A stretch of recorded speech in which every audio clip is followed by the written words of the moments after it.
Nepal online स्कुलको हप्तामा handwriting क्लासको आज तेस्रो दिनमा यहाँलाई पुनः स्वागत तथा हार्दिक नमस्कार व्यक्त गर्न चाहन्छु। यहाँहरू सबैलाई आज तेस्रो दिनमा स्वागत गर्दा हिजोको दोस्रो दिनमा पढेका कुरा फेरि केही सम्झाउन चाहन्छु।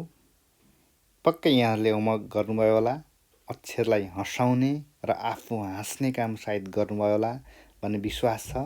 धेरै विद्यार्थी भाइ बहिनीहरू त होमवर्क हामीलाई अनलाइनमै पनि पठाइसक्नु भएको छ। धेरै राम्रो गर्नुभएको छ, धेरै राम्रो, सोच्याभन्दा धेरै राम्रो गर्नुभएको छ। जो अहिले तेस्रो दिनको क्लास सुनिरहनु भएको छ उहाँहरूलाई हार्दिक धन्यवाद दिन चाहन्छु। र तपाईँहरूले केही विद्यार्थी भाइ बहिनीहरूले के सुझाव दिनुभएको छ भने अलिकति स्पिड लेख्न सकिएन, कसरी गर्न सकिएला भन्ने कुरा गर्नुभएको छ। सही कुरा हो, स्पिड लेख्नको लागि सुरुमा सकिँदैन। तपाईँले अहिले यो प्याटर्न जान्नुहोस्। अहिले यो प्याटर्न जानिसकेपछि पछि स्वभावैले स्पिडमा लेख्न सक्नुहुन्छ। केही भाइ बहिनीहरूले अरू सबै त लेख्न जानियो, सकिए जस्तो लाग्यो, तर यो ध लेख्न जानिएन भन्ने कुरा गर्नुभएको छ।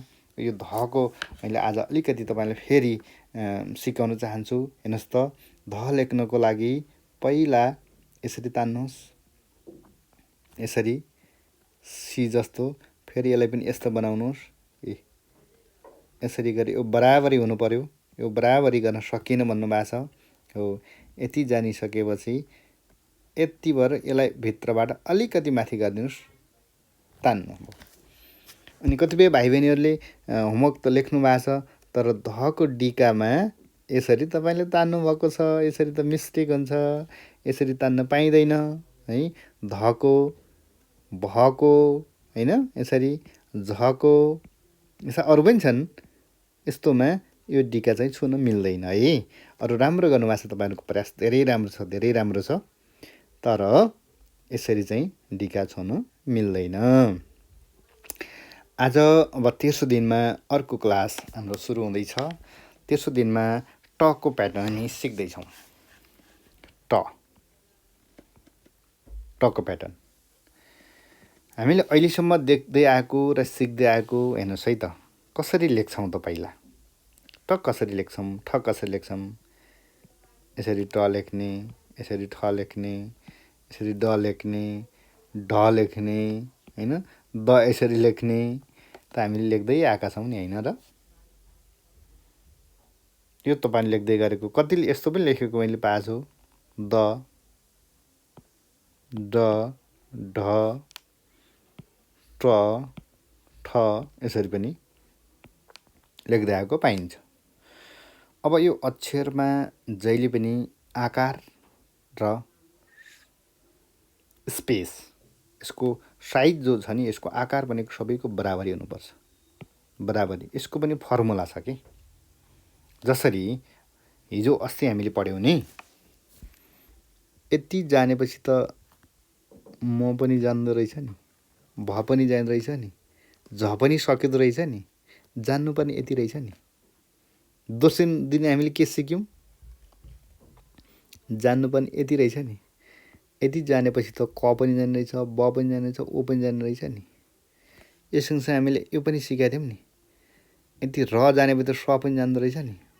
हो, यो फर्मुला नै मुख्य कुरा हो, यो प्याटर्न। त्यही भएर युगमा पनि आज क्लासमा यसरी अब टलाई पनि फेरि सिधा तेर्सो तान्नुहोस्, यसरी सयमा तेर्सो। यो सिधा हेर्नुहोस् है, यो नातिकन यति सिधा हुन्छ। ल, सिधा यसरी यसरी तेर्सो तान्नुहोस्। पहिला छिटो नगर्नुहोस् कि, बिस्तारै गर्नुहोस्, ध्यानपूर्वक। यो तान्नुभयो, ठिक छ। फेरि तान्नुहोस्, अब तल पनि के जान्छ र?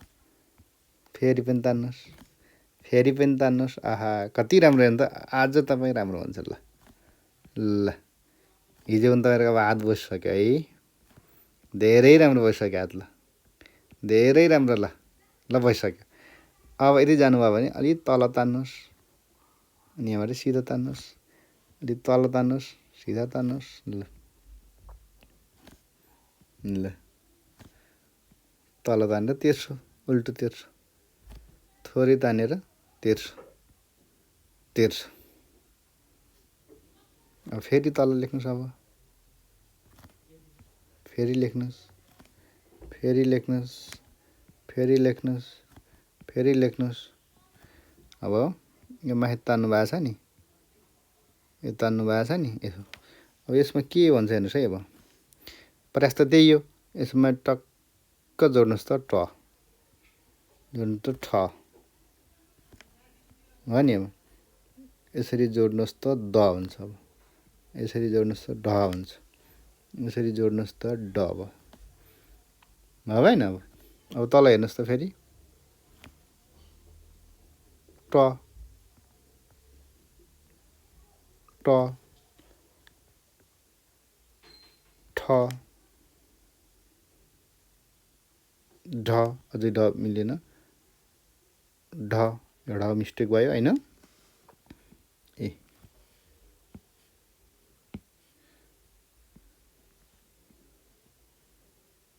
ढ, यसैलाई ङ पनि भन्छ, यसरी ड पनि बन्यो। हेर्नुहोस् है। अब हामीले अहिलेसम्म सिक्दै आएको के हो त भने, जस्तै ड लेख्छौँ नि हामीले, एक त डिका मिलेन, ए अर्को ड यस्तो गरिदिन्छौँ। ड हुनुपर्थ्यो कस्तो त, ड हुनुपर्ने, ड चाहिँ कस्तो हुनुपर्छ भने यसरी यसरी यसरी ड। अझ यो जोडिनु हुँदैन, यो जोडियो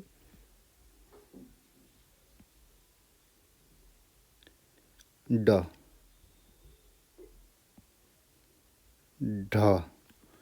अब यसले के भन्छ भने यसरी यो बराबरी हुनु पर्यो, बराबरी यसरी। अब यहाँ हेर्नुहोस् त यो कति पर गयो। हामी लेख्छौँ नि ड, म यसो लेख्छौँ। यो हेर्नु त कति मिलेन, कति बाहिर गयो। अब हामीले न लेख्दाखेरि पनि हेर्नुहोस् यसरी मिल्छ। यसरी जाने भने अब धेरै विद्यार्थीलाई समस्या हको हुन्छ। ह त यस्तो लेखेको देखिएको छ,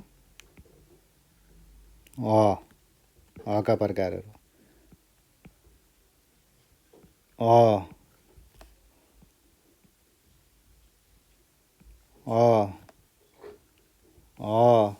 हेर्नुहोस् है। हका प्रकारहरू अहिलेसम्म लेखेका हहरू, अझ त ह, यो पनि ह भन्छन्। धेरैलाई गाह्रो भएको छ ह लेख्न। ह लेख्नको लागि सजिलो छ तरिका। तान्नुहोस् स्टेप 1, स्टेप 2, स्टेप 3, यतिबाटै यति तान्नुहोस्, यस्तो गर्नुहोस्, यति भयो। अब यतै योबाट ठुट्ट पारिदिनुहोस्। फेरि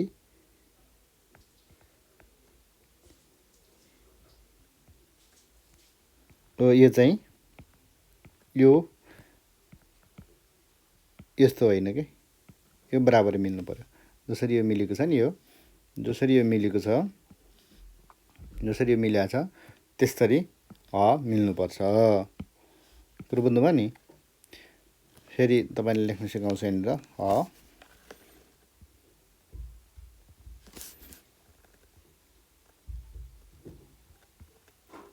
यसरी ह लेख्न सिकियो। यसैबाट के सकिन्छ त, यी लेख्न पनि सकिन्छ। यी पनि त्यही तरिका, यसरी हुन्छ। हामी यी त यस्तो पनि लेख्छौँ, यस्तो यी ना र यस्तो पनि लेखिन्छ नि, त मिस्टेक छ।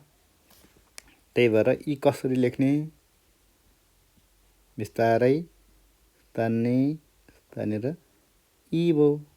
यसरी ह, इ, ड, द यो सबै हामी यही प्याटर्नबाट सक्छौँ। यति जानिसकेपछि के लेख्ने त अब शब्द लेख्नु पर्यो। क जानिसकेका छौँ, अब दोहोऱ्याउने का ठ, अनि काठमाडौँ लेख्न सकियो। यो क अलिकति मोटो भयो, मोटोवाले के गर्नु त बिस्तारै क ठ। अब ठमा धेरैले ठ यस्तो गरेर बिगारे हुन्छ क्या यो ठ ठ हुनुपर्छ कि यो बनाएर जानुहुन्न के यो त अनावश्यक भयो नि त्यो चिजहरू हो। यसरी चाहिँ ठ मिस्टेक भन्छ। ड यस्तो गरे हुन्छ यो अनावश्यक भयो, यो मिस्टेक भयो हो। त्यसकारण यस्तो अक्षर लेख्न हुँदैन। काठ लेख्नुभयो, काठ भयो, काठ काठ भइसकेपछि अब हाम्रो ड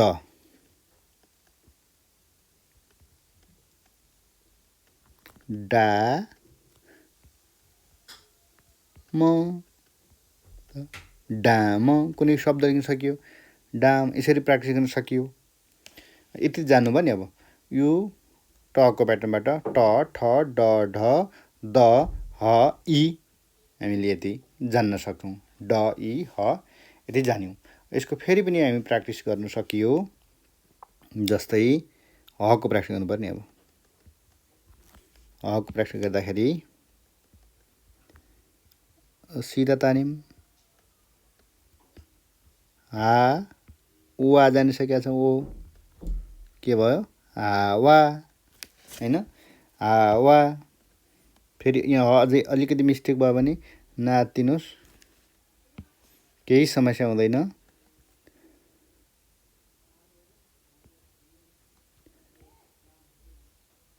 यसो तान्नुहोस् हा वा हावा हावा होइन। त्यसपछि दको गर्नु पर्यो। दा सबैलाई चाहिने चिज दाम। दाम कसरी आउँछ?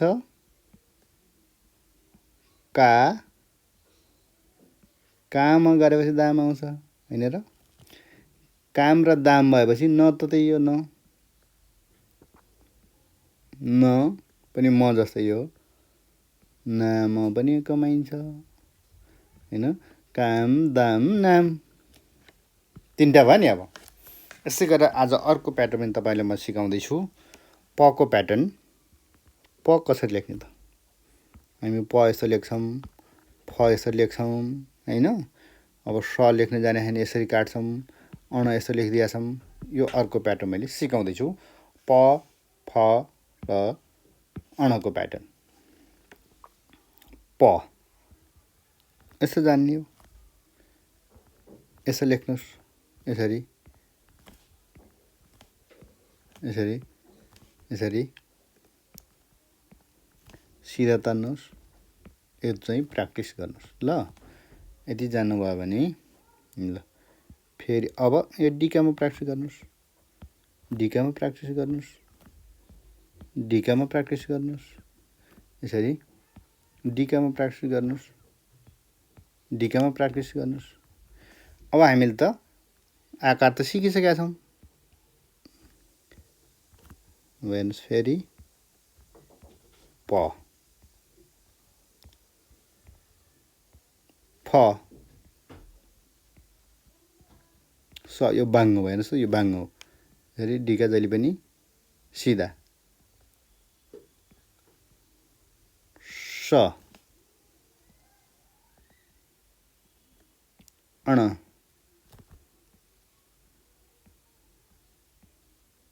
अण अण के गर्यौँ त? प फ स अण। ल अब यसको शब्दको प्रयास गर्नु पर्यो। हेर्नुहोस् त अब शब्दको प्रयास गर्दाखेरि सक्नुभयो है। यसरी लेख्नुहोस्। अब शब्दको प्रयास त अब तपाईँ त फेल हुन जन्मेकै होइन। तपाईँ त के हुन जन्मेको? पास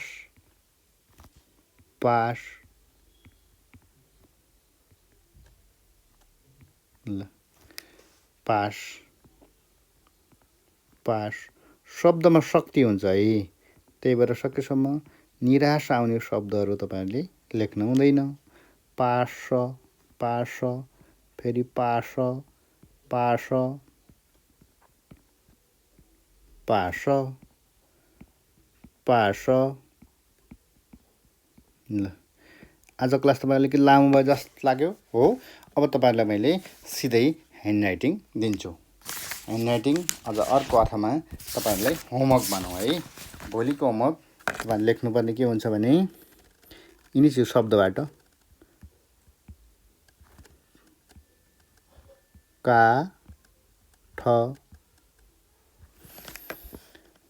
अब लेख्ने फेरि यसरी डीको तार्नु पनि सकियो, तपाईँहरूले यसरी चाहिँ पनि सकियो होइन। काठ। अब आज सिकेको हामीले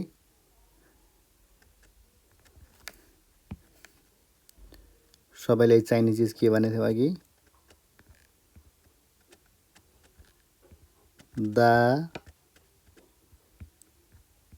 दाम।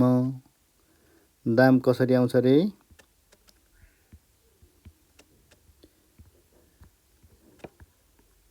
काम गरेपछि दाम आउँछ। दाम र काम भएपछि अनि के पनि हुन्छ, जसरी पनि मान्छेको नाम पनि हुन्छ। नाम भएपछि के भन्छ त? माम खान पनि पाइन्छ होला, माम। अब माम खाएर तपाईँ टक्क घाममा बस्दाखेरि कति आनन्द आउँछ। यसरी घाम होइन, लामो नाम घाम। अनि त्यसपछि घाममा बसेर हामीले के भन्न सकिन्छ? राम भन्न सकिन्छ। मजाले मन्त्र जप्न पनि सकियो, राम होइन। त्यसै प भयो, पाम।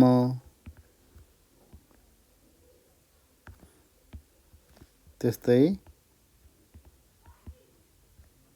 फाम।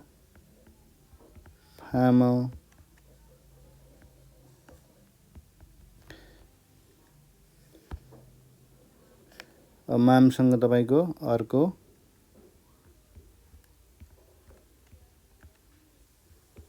हाम, म लेख्न सकियो। त्यसै ख। अब ख पनि हामी लेखेका छौँ, खर। अब डर मान्न भएन, अनि हामीले इ ख गर्न पाइँदैन, इख गर्न हुँदैन अरूलाई। इख मात्र होइन, अब हामीले रिस गर्न पनि पाइँदैन। कस्तो हुनुपर्छ त? रसिलो हुनु पर्यो। रस चाहियो, रस दिन सक्नु पर्यो, रस लिन सक्नु पर्यो है। ल यसरी तपाईँहरूले यो होमवर्क चाहिँ कम्प्लिट चाहिँ गरेर ल्याउनु होला तेर्सो दिनको। आजको क्लास अलिकति लामो भयो जस्तो लाग्यो कि तपाईँले कस्तो लागेको छ? ल भोलिको क्लासमा ह्यान्डराइटिङ छिटो बुझाउने को हुनुहुँदैछ? सक्छ मैले त्यसको नाम यहाँबाट अनाउन्स गर्छु है। ल यहाँ सबैले धन्यवाद। अक्षरलाई फेरि पनि हँसाउने, आफू हाँस्ने काम गर्नुभयो होला र अहिलेसम्म ध्यान दिएर सुन्नुभएकोमा, लेख्न सिक्नुभएकोमा धन्यवाद दिँदै फेरि पनि म भन्छु, यदि ठुलो क्लासका भाइ बहिनीहरूले हेर्नुभएको छ भने आफूभन्दा सानोलाई सिकाउने प्रयास गर्नुहोस्। अरूलाई सिकाउँदा आफूले पनि सिकिन्छ। अनि कोही अभिभावकले हेर्दै हुनुहुन्छ भने तपाईँले आफ्ना छोराछोरीलाई सिकाउन सक्नुहुन्छ।